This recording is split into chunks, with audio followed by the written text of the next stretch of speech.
Today we are going to discuss about capital investment decision making. You know, this is the last lesson, last competency level of the grade 13. Okay, we'll see capital investment decision making.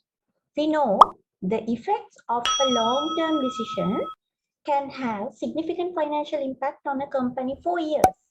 So that's why this is very important. Capital investment decision making. We'll see what are the topics we are going to discuss under this lesson.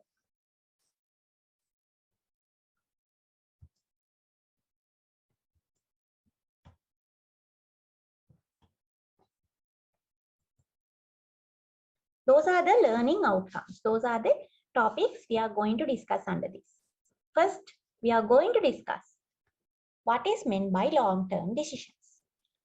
Second, we are going to discuss the process of long-term decision making. What is the procedure we have to follow when we are taking long-term decisions? As a management accountant, if you are going to take a long-term decision, what are the steps you have to follow? Second.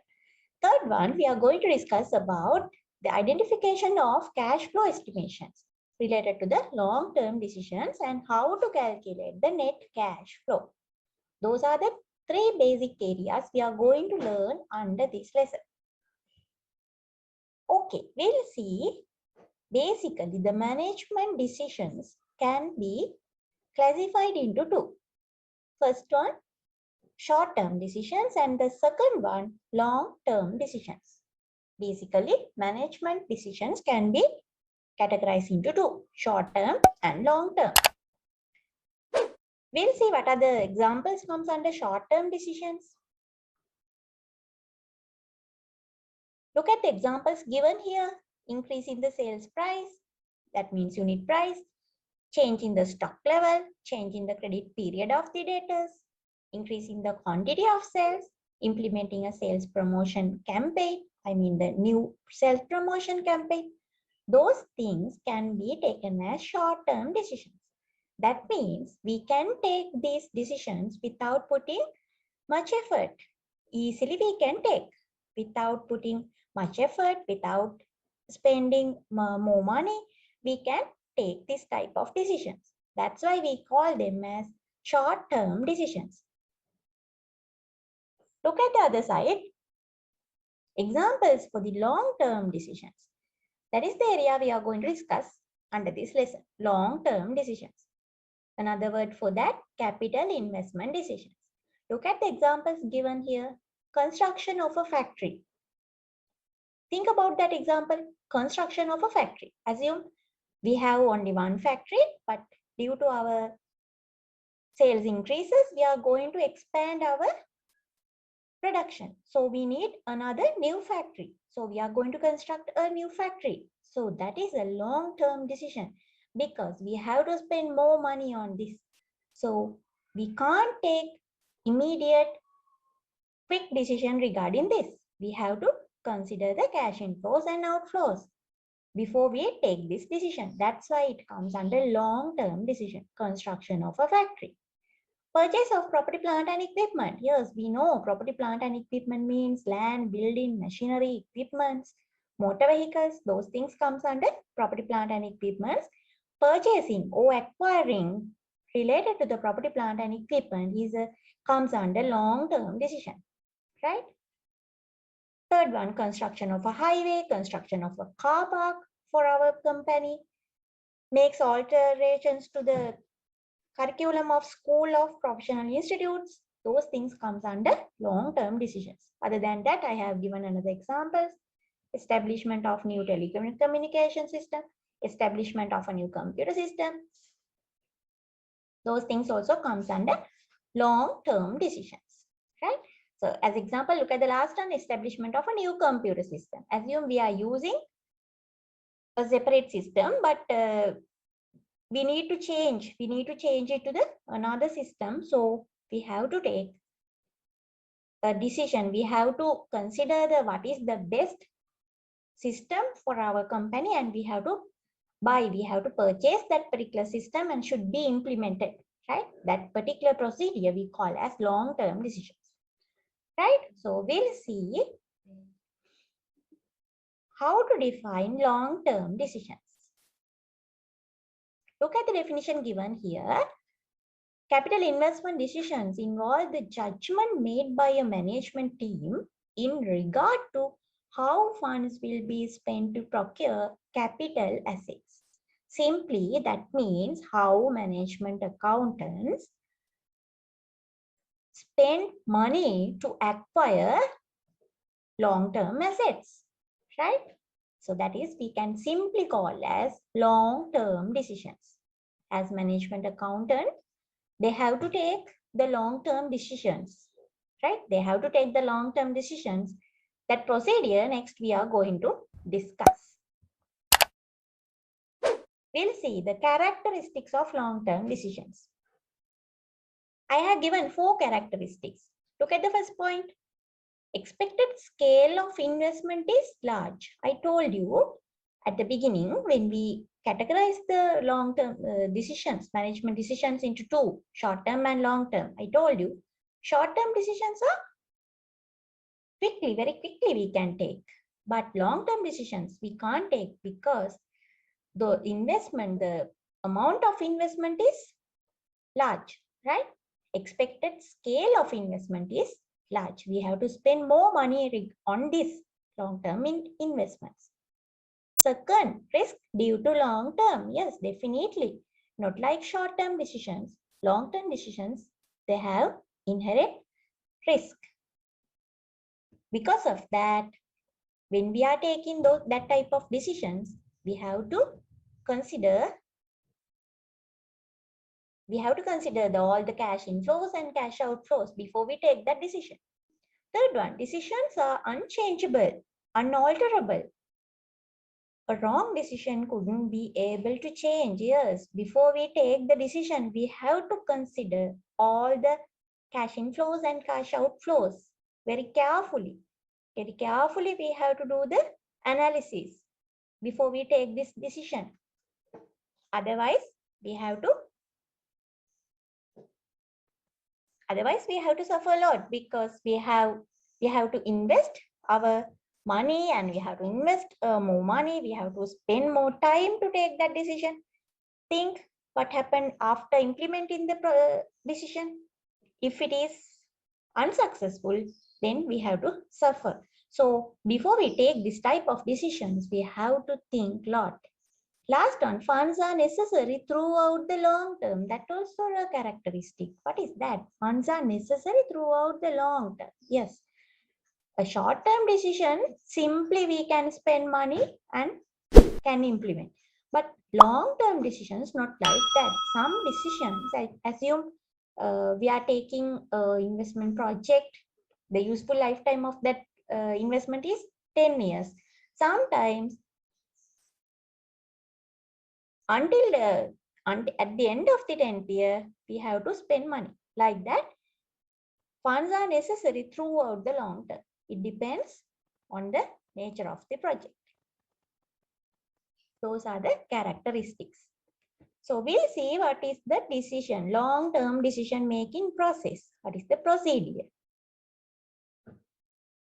High consideration should be given on the decision since it affects the long term. Yes, at the beginning also I told you, effect of a long-term decision can have significant financial impact on the company for years. So before we take that type of decision, we have to consider all the inflows and outflows, cash inflows and outflows, all the alternative methods available.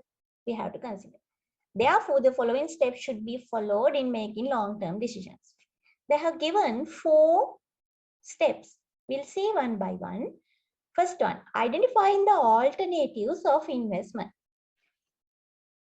First, we have to identify the alternatives. Assume we are going to acquire a new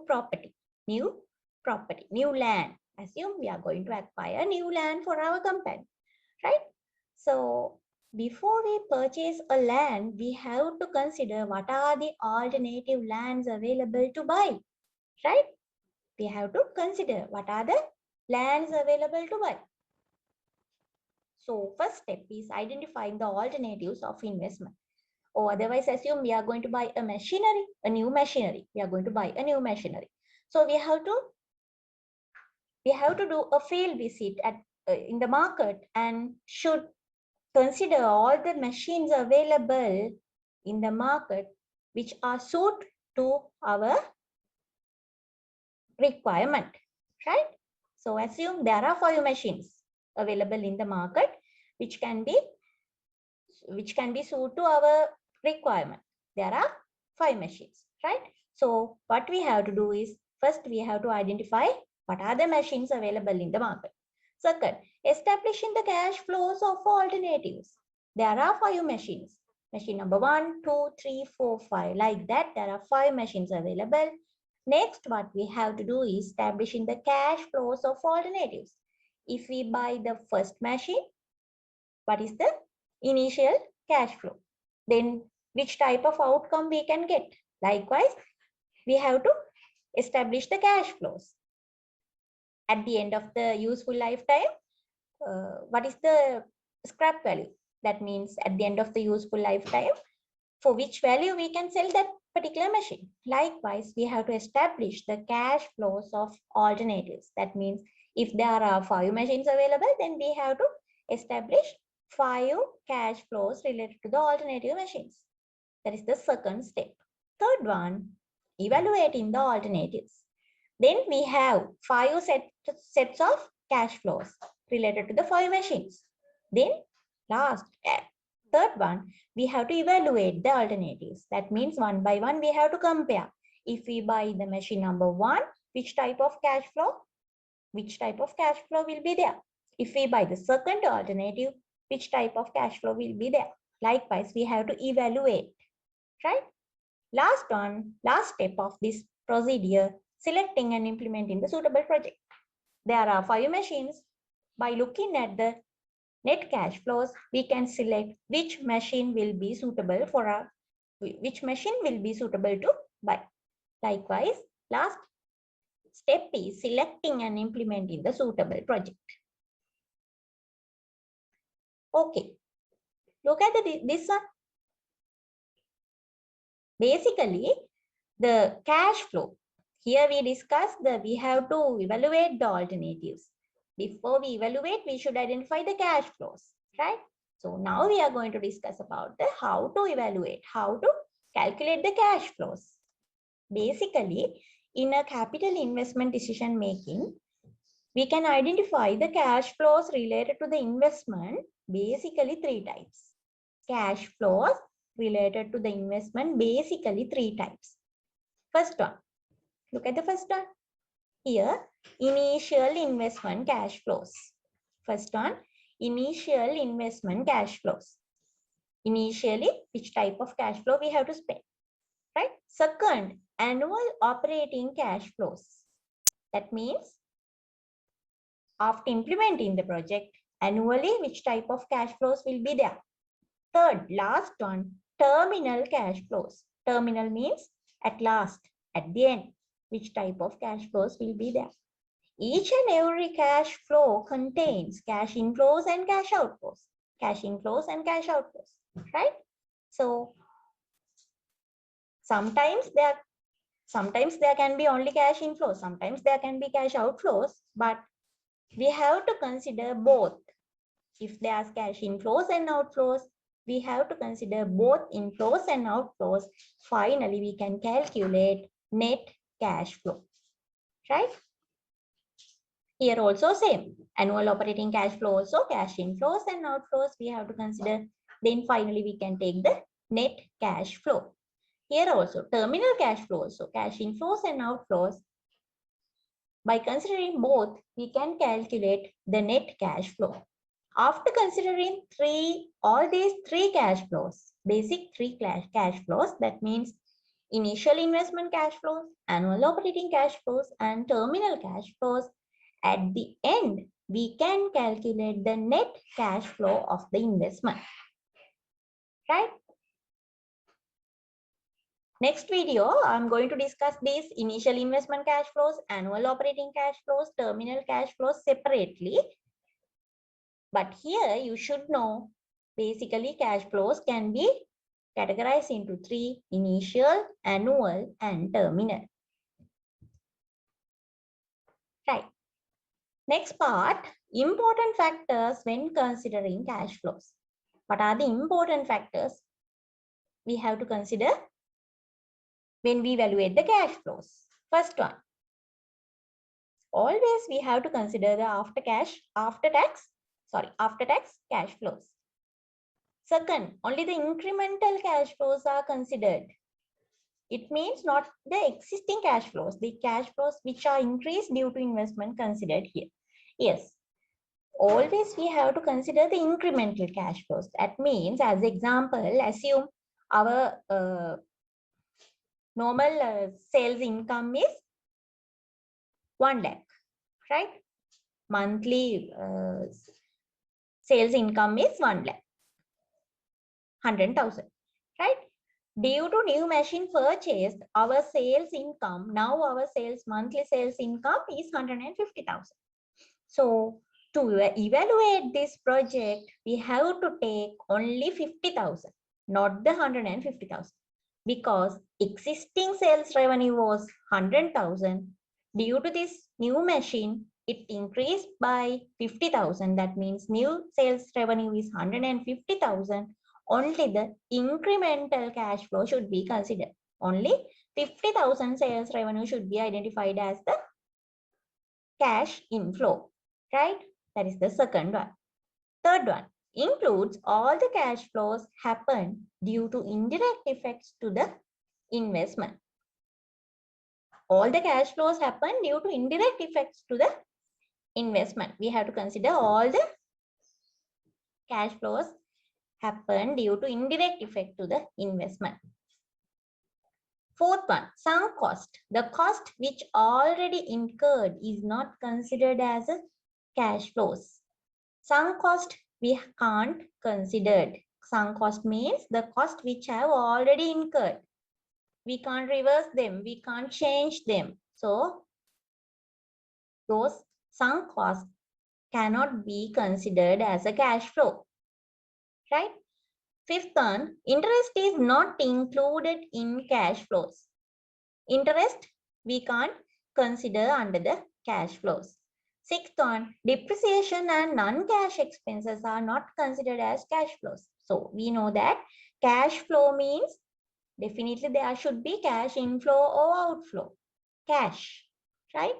All the incomes and all the expenses cannot be considered as cash flows because some incomes and some expenses included non-cash incomes and expenses, non-cash items. Depreciation is a non-cash expense, right? Due to depreciation, nothing happened to the cash flow, right?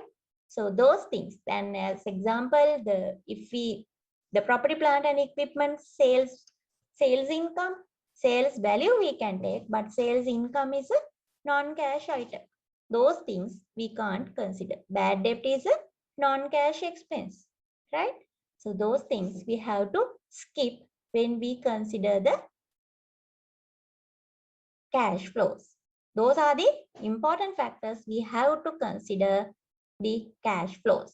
So next video, I am going to discuss these 3 types of cash flows: initial investment cash flows, annual operating cash flows, and terminal cash flows separately with calculations.